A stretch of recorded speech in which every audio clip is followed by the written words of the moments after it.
এরপর হচ্ছে আমরা ব্যাকরণ অর্থাৎ গ্রামার থেকে আমরা প্রশ্ন দেখব। পরে নির্বাচন করা অর্থাৎ আমাদের সেন্টেন্সটা পড়ে ওখানে কোন গ্রামারটা হবে সেটা হচ্ছে আমাদের বাছাই করতে হবে। যেমন এখানে বলেছে কি যে বাক্যটি পরে আন্ডারলাইন করা অংশে প্রবেশ করা সবচেয়ে উপযুক্ত বস্তুটি নির্বাচন করুন। যে কোন গ্রামারটা হবে অপশন মধ্যে থেকে এই লাইনটার মধ্যে।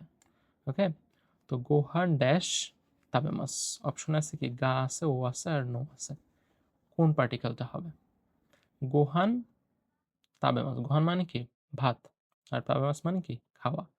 তাহলে গোহান তাবেমাস ভাত খায়। এটা কি করতেছে কাজটা? আপনি করতেছেন। ভাত খাওয়া তো আর এমনি এমনি তো হতে পারবে না, হতে পারবে? আপনার নিজেকে খেতে হবে, তাই না? তাহলে এটা কি একটা সকর্মক, এটা হচ্ছে সকর্মক ক্রিয়া, অর্থাৎ আপনাকে নিজে থেকে কাজটা করতে হবে, যেটাকে বলে কি ট্রানজিটিভ ভার্ব বা তাদর্শী। তো যেই কাজটা কাউকে করতে হয়, নিজে নিজে হয় না। যেমন বাতাস প্রভাবিত হয়, সূর্য ওঠে, চাঁদ ওঠে, এগুলো কি নিজে নিজে হয়? আপনার এটা করা লাগে না, এমনিতেই হয়। বাট ভাত, এটা কি নিজে নিজে খেতে হয়? এমনি এমনি তো ভাত খাওয়া হয়ে যায় না, তাই না? তো তাহলে সেই যে সকর্মক ক্রিয়া বা তাদর্শী, এর ক্ষেত্রে সবসময় কি হয়? ও পার্টিকেল হয়।